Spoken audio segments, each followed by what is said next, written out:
With all these Infinity War promises from Thanos to kill off one half of the universe to save another, I certainly expected Mr. Fullylover to turn into ashes.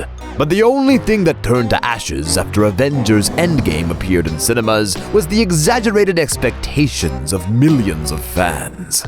Not mine. I rarely fall for something aimed at mass consumption.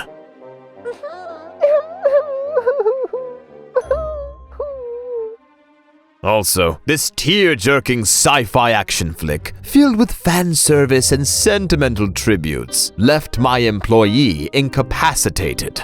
He already cried one bowl of tears and doesn't seem to intend to stop in the foreseeable future. I love you 3000, boss!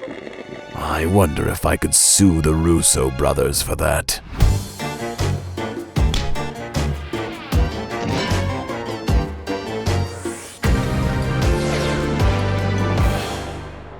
Greetings, my name is Alcott Scoffer, and I denounce Hollywood movies, as if they weren't quite a pitiful sight already. Today, we are going to review Avengers Endgame, the sequel to multiple Avengers movies that was supposed to fix the damage and multiply the drama from Avengers Infinity War. An explanation for those who stayed away from Marvel Cinematic Universe madness: Infinity War and Endgame are like conjoined twins, two consequent parts of one giant plot. In Infinity War, a purple monstrosity from outer space, called Thanos, decides that the MCU created way too many movies with the same old heroes, and that it's time to freshen up the cast. Also, he had this funny delusion about genocide being a great way to solve the problems with ecology and renewable energy resources. So he snapped his fingers, wearing the Infinity Gauntlet, and wiped away half of the living universe. To be honest, Infinity War wasn't that bad for a comic book movie. It even brought a smile on my lips a few times. Mr. Scoffer, I don't feel so good. My head aches from all the emotions. Well, take a pill or something. Oh, these youngsters. Endgame was rumored to be an even harsher movie. But no. If you hope for multiple deaths among the most important superheroes, stop hoping right now. Who would ever hope for such a horrible thing? Anyways, there are a few things that allow me to denounce Endgame once and for all. First, the pace of the movie. In the first part of Endgame, we see how the characters that had never been beaten that hard before try to live through their defeat. Everything is slow. Then in the second part comes all the action. Maybe some fans will like the fact that the creators of the movie tried to show their favorite heroes as something more than flat cardboard figures. But the first half of the movie still seems like a drag. Half of the Earth got wiped out. The whole of humanity suffered from psychological trauma. Of course the first half of the movie was slow. All the heroes needed time to mourn.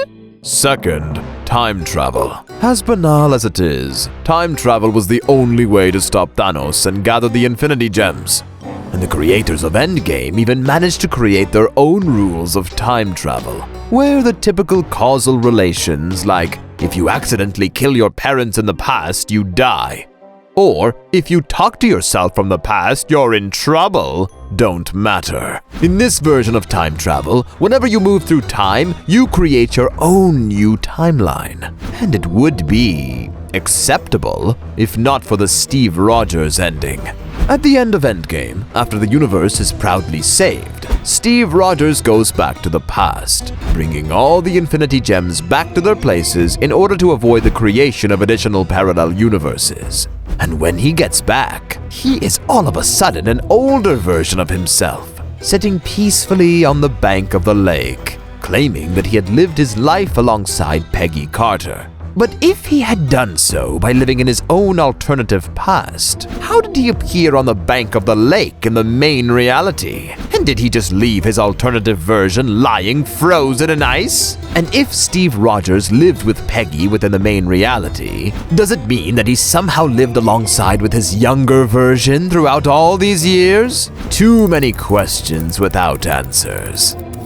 I can't say much of time travel, but if we started speaking of Steve Rogers, I don't understand what happened to his friendship with James Barnes. They went through so much in the Captain America movies, and Steve tried to protect Bucky until he lost him again in Infinity War. He saw James falling to ashes.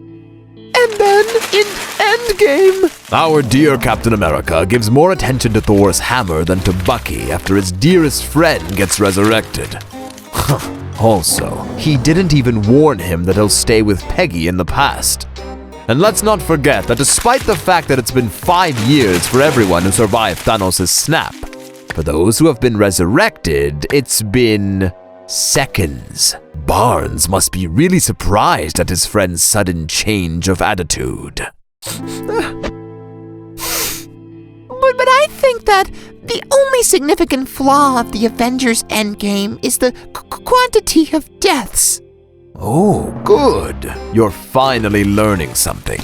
Except for one of the versions of Gamora and the only version of Vision that died during Infinity War, the only losses among the main characters are Natasha Romanoff and Tony Stark. Oh, and Captain America has aged. Still, it doesn't make him dead. And the rumors were that almost every other hero dies by the end of Endgame. I will miss Natasha and Tony so much. How could they kill them off? Forever! And why? Oh, why didn't Captain Marvel snap instead of Tony Stark? I'm sure she wouldn't get hurt. She's so powerful. Well, I think fans who don't consider her a real member of the Avengers story due to her late appearance in the MCU would not like that much. They'd maybe feel like she was taking too much of the spotlight. Nothing's going to make up for Natasha and Tony's deaths. Not all the trips to the movies in the past. Not Gamora helping Nebula. Not Peter Parker's return. Not Captain America getting hold of Thor's hammer. Not Freya's blessing. Not Captain Marvel's epic destruction of Thanos' spaceship.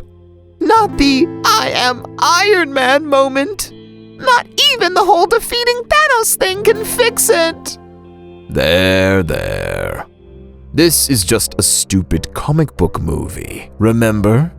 And even though the creators say that Romanoff and Stark are dead for good, they just might resurrect them for the future movies. For fans, you know? You really think so, sir? Of course. After all, it's not Game of Thrones, which I am going to denounce just as hard as I've denounced Avengers Endgame today.